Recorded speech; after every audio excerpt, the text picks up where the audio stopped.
Federico Reyes Heroles, es muy difícil entrevistarte. ¿Por qué, Katia? Porque hay muchos. Se preocupa Federico. Me encantas. Pues porque hay tantas cosas que hablar contigo. Eres escritor, eres académico, has sido un observador de la vida nacional durante mucho tiempo, pero también has sido creador de instituciones que miden la democracia. Y me decidí a hablar contigo de esto último. Adelante. En diciembre de 2017, hace unos meses, lanzaron una nueva iniciativa llamada Impunidad Cero, que tiene un índice muy novedoso, que es el TAI. Quiero que me expliques, a 3 meses de presentar esta iniciativa, ¿cómo les ha ido? ¿Cómo han reaccionado los gobernados? Pero primero explícame qué es el TAI. A ver, yo comenzaría por decir que una de mis obsesiones es medir las cosas. Ajá. Cuando tuve la fortuna y la responsabilidad de crear Transparencia Mexicana hace 17, 18 años. Qué increíble, ¿no? Hablando con Peter Eigen, el fundador de Transparencia Internacional, le dije, oye, pero no hay mediciones duras de la democracia, todo es percepción. Y pues sí, a ver si se te ocurre algo. Y entonces allí en el escritorio de mi estudio, junto con un grupo de amigos actuarios, gente muy metida en la estadística, les dije, el reto es cómo medimos hechos, no percepción. Exacto. Y eso fue lo que dio origen al diseño que fue pionero en el mundo. Está mal que lo diga, pero es la verdad. Después nos lo copiaron en muchos países de Centroamérica y Sudamérica, y el propio Berlín, donde está la sede de Transparencia Internacional, nos dijo, esto es buenísimo. Y dijimos, ¿cómo lo podemos medir? Pues a través de cuestionarios en donde preguntemos sobre el condicionamiento de un servicio. Y lo logramos. Este índice, la Encuesta Nacional de Corrupción y Buen Gobierno, le caía a los gobernadores fatal. ¿No? Claro. Porque pues, eran 32 lugares. Es un gran halago, ¿no? Pues sí. Es un gran halago que les caía fatal. Yo le tenía que decir a Beatriz, oye, pues vamos a tener que cambiar nuestro sitio de vacación porque... Beatriz, tu esposa. Sí, mi compañera de vida, ¿no? Le dice, oye, pues, le salió muy mal Quintana Roo, no podemos ir a Cozumel a bucear, ¿no? Porque quién sabe cómo nos vaya. Pero poner a competir y comparar es muy importante. Ahora, ¿qué ocurrió? Transparencia lanzó este índice, y perdón que haga la historia, pero es que si no se entiende el TAI. Y después el INEGI dijo, oye, qué buena idea, y se chupó el índice. Y qué bueno que se lo llevó, qué bien y qué mal, porque era muy difícil conseguir los recursos para nosotros. Y mal porque no es lo mismo que sea una institución de la sociedad civil a que sea el INEGI, que tiene una gran credibilidad, pero el peso es menor en este tipo de temas. Entonces, cuando un grupo me buscó y me dijo, oye, es que hay que seguirle con el tema del Estado de Derecho, les dije, mira, el Estado de Derecho es demasiado amplio. Vamos a hablar de la próxima estación obligada, que es la impunidad. Tú no puedes tener, Katia, un estado como Durango, en donde el 97.5% de los homicidios dolosos no tiene ninguna consecuencia jurídica. Entonces, avanzamos mucho en transparencia, ahora la gente sabe, y por eso está enojada, porque sabe y se da cuenta que no ocurre nada. Entonces, echamos a andar esta iniciativa que se llama Impunidad Cero, con la idea precisamente de medir y provocar esa reacción. Pero fíjate nada más que nos encontramos con que había demasiados índices. Entonces, el CIDE hace índices, la Universidad de las Américas hace índices, todo el mundo hacemos índices, y los señores gobernadores son muy hábiles. Cita del índice en el que aparece mejor. ¿En cuál te va bien? Ah, pues ponte esa banderita, claro. Y ya te la cuelgas. Y ya dices, no, según la institución tal y tal, soy transparente. Non plus ultra en tal. En tal. Por ejemplo, Duarte, Veracruz era muy transparente. Muy transparente, sí. Todo estaba en línea. Las empresas estaban en línea. Eran fantasma, pero estaban en línea. Entonces, dijimos, nos sentamos allá a platicar con la gente de transparencia y dijimos, a ver, ¿cómo le podemos hacer para atraparlos? Y entonces, para atraparlos. Claro. ¡Ay, qué grande! Que no se nos vayan, porque ya se nos fueron. Entonces, transparencia es uno. Transparencia, anticorrupción. Anticorrupción. Impunidad. Impunidad. ¿Cómo mides la anticorrupción? TAI. Transparencia, anticorrupción, impunidad. De ahí viene TAI. Entonces, la idea es un índice dinámico que se vaya adaptando conforme aparece otro índice. O sea, aparece un nuevo índice y entonces se ajusta. Entonces, tu calificación final es resultado de la ponderación de estos tres. Se hizo una matriz matemática bastante complicada y entonces ponderamos. Entonces, claro, un gobernador que me habló y me dijo, oye, Federico, pero no es posible, me pusieron a mí en el lugar, no me acuerdo, 31 o 32, ¿no? Entonces me dice, es que no, el Estado no está tan mal. Le dije, pero es que estás mal en las 3 variables. En las 3 estás muy mal. Entonces, mejora esos índices. Porque no tienes mejora esos índices y vas a mejorar en automático. Esa es la idea del TAI. Es como una red que no se nos escape ni que podamos... Y que debe tener una continuidad en tiempo, obvio, ¿no? Claro, Sino que entonces sube, baja. Eso digamos, en la encuesta nacional de corrupción y buen gobierno, nosotros nos dábamos cuenta perfectamente cómo cuando entraban gobernadores con voluntad política, mejoraban las cosas en meses.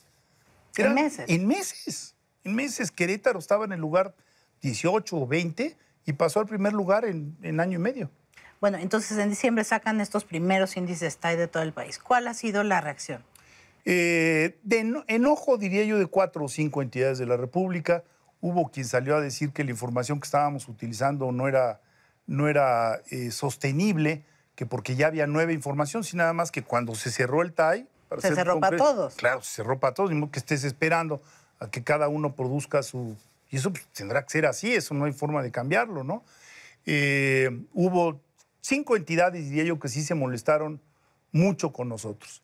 Otras entidades guardaron un silencio sepulcral, que es lo que más me molesta, porque dice uno, bueno, por lo menos llama para preguntar, ¿no? Y hubo, diría yo, unas 10 que hablaron para decir, a ver, ¿cómo está construido esto? Y entonces, bueno, lo que hacemos en impunidad es explicarles el tiempo que se lleve, sentarnos con ellos y decirles, a ver, es que usted está muy mal en impunidad, por ejemplo. Entonces, Durango, ¿por qué sale tan mal calificado en la ponderación total? Pues porque tiene un índice de impunidad altísimo, aunque sea muy transparente, aunque su anticorrupción esté bien implementado, pues ni modo, lo hunde el lastre. Y perdón, pero nosotros vivimos con la impunidad todos los días. Entonces, si no corriges eso, la gente sigue enojada, Katy, con razón. Claro. ¿Por qué no? Esa es la idea del TAI, que ojalá eche raíces y si es necesario perfeccionar la red, hacer los cuadritos más pequeños, pues lo hacemos para que no se nos escapen, porque necesitamos meter presión sobre todo en las entidades de la República. Mira, la Federación tiene muchas cuestiones, pero la observamos más. Pero cuando ves algunos municipios y te enteras de algunas historias locales, digamos, hay 2 ritmos, dos formas de leer al país. Si lees la Federación, no salimos tan mal. Pero cuando te vas a ver, por ejemplo, los poderes judiciales estatales, los sueldos, el número de investigadores, los ministerios públicos anteriores, la preparación, bueno, ni siquiera cumplimos con los números básicos. Solo una entidad cumple con el número mínimo de Naciones Unidas de policías por ciudad, el Distrito Federal. Que el Distrito Federal tiene, y puedo decir quién me lo dijo, tiene más policías de lo común, entre otras cosas, y me lo dijo Miguel Ángel Mancera, porque todos los días entran a la capital 3,5, 4 millones de habitantes, a los que tienes que darle seguridad. Entonces, si están aquí 14, 10 horas, pues tienes que garantizarle seguridad. Entonces, tienen un número, digamos, excesivo de policías en relación a lo que exige Naciones Unidas. El resto de las entidades no hay una que cumpla con el mínimo. Pues, ¿cómo queremos? Ok. ¿Y cómo ves al país en general en el primer índice TAI? Yo te diría que es muy diferenciado, ¿no? Es muy diferenciado. Hay muchos Méxicos. Hay muchos Méxicos. Yo te diría que sale a relucir con toda claridad que si no articulamos y metemos dinero, porque esto también es una opción de dinero, si no creamos un sistema de financiamiento del sistema de seguridad, en nuestras instancias de seguridad, pues va a ser imposible disminuir la impunidad. ¿A qué me refiero? A ver, en la OCDE, el país que cobra lo mínimo de predial es 3% del PIB. Del 3 al 5% del PIB, predial. En México cobramos 0.2%. 0.2. Entonces, ¿qué ocurre? Las policías locales se nutren, en teoría, son financiadas, en teoría, con impuestos locales. Entonces, como en México los presidentes municipales estiran la manita para que los gobernadores les den dinero, los gobernadores estiran la manita para que la federación le dé dinero, nuestras policías locales son muy débiles. Entonces, si tú me preguntas qué habría que hacer, ir a revisar el sistema de financiamiento de las policías. Qué casualidad que los países más seguros de todo el continente, Canadá y Estados Unidos, tengan policías locales muy fuertes y poca policía federal. Y en cambio Brasil y México, que son comparables en otra dimensión, tienen policías federales muy extensas y muy débiles policías locales. Entonces, para mí esa es la reforma de fondo. Y cuando digo policías, también implico a las instancias de investigación, implico a los jueces. Hay gobernadores que negocian con los presidentes de los tribunales superiores de justicia el presupuesto de su asignación presupuestal. Pero ¿cómo? Eso no puede ser negociable, Katia. Pues, si no te gustan los últimos pronunciamientos, claro, pues entonces vas a calificar mal al presidente del tribunal y le vas a dar poco dinero, ¿no? Tiene que ser estable. Claro. A ver, una última pregunta que tienes que contestar rápido porque ya nos tenemos que, ya ves, la tiranía del tiempo, ¿no? Te leo en Excelsior. Y has escrito mucho sobre esta tendencia que tenemos, que se liga un poco con lo que dices ahorita, de este presidencialismo de redentor que queremos, que llegue alguien y solucione el mundo. Me gustaría que hablaras eso en el contexto de cómo ver la elección. Y también comentabas antes de entrar al área que te preocupan las fake news. A ver, muy rápido, sobre el primer punto yo te diría, queda demostrada esta inquietud por el presidencialismo redentor cuando vemos que alguien dice, yo voy a meter al anterior presidente a la cárcel. Perdóname, independientemente de que como campaña te funcione, no son funciones del presidente de la República. Resulta que hay instancias de investigación, ¿no? Cuando contestas eso, te va mal porque no es atractivo. Dices, bueno, yo trataré de no intervenir y que si hay responsabilidades, pues que cada quien asuma sus responsabilidades. Eso es lo que todos deberíamos estar exigiendo. No que llegue alguien a meter a la cárcel. ¿Cómo que meter a la cárcel? Perdón, o que por su sola presencia todo se soluciona. Se soluciona. Eso, ¿no? Yo voy a llegar y como yo soy un hombre honesto, entonces todo va a permear, mi actitud va a permear. Me preocupan las fake news, me preocupan muchísimo porque están en México trabajando con este tipo de información desde hace 5 años. Han sido muy eficientes en su forma de trabajo, lograron convencer a la ciudadanía de que la economía está hecha a pedazos cuando no es cierto, lograron convencer de 4 o 5 objetivos que se plantearon, los han obtenido, los han logrado. Y entonces vamos a una elección en donde va a predominar la víscera y va a predominar la desinformación. Acuérdate que el objetivo principal de las fake news, estoy pensando Brexit, estoy pensando, por supuesto, Trump, y yo incluiría a México. El objetivo principal es primero el desconcierto, desconcertar a la gente. Si oye, la economía no sabemos qué es verdad, qué es mentira.